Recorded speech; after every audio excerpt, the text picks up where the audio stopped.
ইউরোপের যে দেশগুলোর দূতাবাস বাংলাদেশে নাই তারা যাতে বাংলাদেশে ভিসা সেন্টার স্থানান্তরিত করে সে বিষয়ে কয়েক মাস ধরে বাংলাদেশ ওই দেশগুলোকে অনুরোধ জানিয়ে আসছে। ইতিমধ্যে বুলগেরিয়া বাংলাদেশে ভিসা সেন্টার স্থাপনের উদ্যোগ নিয়েছে বলে আমরা জানিয়েছি। রোমানিয়া ক্ষেত্র বিশেষে কখনো ভিয়েতনাম বা কখনো থাইল্যান্ড থেকে ভিসা নেবার ব্যবস্থা করেছে, তবে এই ব্যবস্থাটা অস্থায়ী। ইউরোপের আরও কয়েকটি দেশ যাতে বাংলাদেশে ভিসা সেন্টার খোলে সেজন্য আমাদের প্রচেষ্টা চলমান আছে। তবে এখানে একটি বিষয় বিবেচনায় আনতে হবে, এমন ব্যবস্থা গ্রহণের আগে ওই দেশগুলোকে অনেক ধরনের অনুমোদন নিতে হয়। এ ধরনের সিদ্ধান্ত কোনো দেশই খুব তাড়াতাড়ি করে নিতে পারে না। পররাষ্ট্র মন্ত্রণালয় এই বিষয়ে সবাইকে ধৈর্য ধারণ করতে অনুরোধ জানাচ্ছে। বাংলাদেশ থেকে বিদেশে পাচারকৃত সম্পদ ফেরত আনার বিষয়েও ইউরোপীয় ইউনিয়নের সহায়তা কামনা করেন তিনি। ভাইস প্রেসিডেন্ট নিকোলা বিয়ার বাংলাদেশের অন্তর্বর্তী সরকারের সংস্কার উদ্যোগসমূহ, বিশেষত প্রাতিষ্ঠানিক ও আর্থিক খাতে সংস্কার এবং দুর্নীতি দমনে পূর্ণ সমর্থন ব্যক্ত করেন। তিনি বাংলাদেশের অবকাঠামোগত উন্নয়ন, পানি সম্পদ ব্যবস্থাপনা এবং ক্ষুদ্র ও মাঝারি শিল্প ক্ষেত্রে সহযোগিতার আগ্রহ প্রকাশ করেন।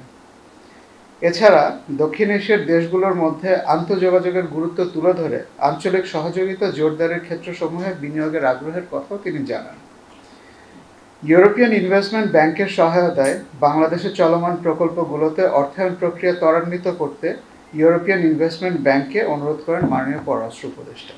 মাননীয় পররাষ্ট্র উপদেষ্টার সাথে ডক্টর রূপা হক এমপির নেতৃত্বে একটি বাণিজ্য প্রতিনিধি দল সৌজন্য সাক্ষাৎ করেছেন। গত 8ই জানুয়ারি 2025 তারিখে যুক্তরাজ্যের হাউস অফ কমন্সের সদস্য ডক্টর রূপা হক এমপি এর নেতৃত্বে UK Bangladesh catalyst of commerce and industry UKBCCI এর 13 সদস্য বিশিষ্ট একটি বাণিজ্য প্রতিনিধি দল মাননীয় পররাষ্ট্র উপদেষ্টার সঙ্গে এক সৌজন্য সাক্ষাৎ করেন। এই বৈঠকে বাংলাদেশ ও যুক্তরাজ্যের মধ্যে দ্বিপাক্ষিক সহযোগিতা জোরদার, বাণিজ্য সম্প্রসারণ ও নতুন বিনিয়োগের ক্ষেত্র নিয়ে আলোচনা হয়।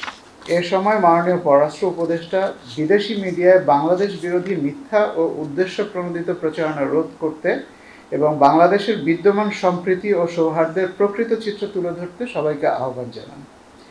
বাংলাদেশি বংশোদ্ভূত যুক্তরাজ্যের পার্লামেন্টারিয়ান ডক্টর রূপা হক এমপি অন্তর্বর্তী সরকারের প্রতি যুক্তরাজ্য সরকারের সমর্থনের কথা পুনর্ব্যক্ত করেন। তিনি বাংলাদেশ ও যুক্তরাজ্যের মধ্যে দ্বিপাক্ষিক বাণিজ্য উন্নয়নের লক্ষ্যে উভয় দেশের ব্যবসায়ীদের নিবিড়ভাবে কাজ করার আহ্বান জানান। উল্লেখ্য, যুক্তরাজ্য ভিত্তিক বাংলাদেশি বংশোদ্ভূত ব্যবসায়ীদের সংগঠন UKBCCI এর একটি প্রতিনিধি দল গত 4 থেকে 9 জানুয়ারি আজকে পর্যন্ত তারিখে বাংলাদেশ সফর করছেন। বাংলাদেশে বিদেশি বিনিয়োগের সম্ভাব্যতা যাচাই সহ বাংলাদেশ যুক্তরাজ্য বাণিজ্য সম্পর্ক সম্প্রসারণের উদ্দেশ্যে তারা সফর করছেন।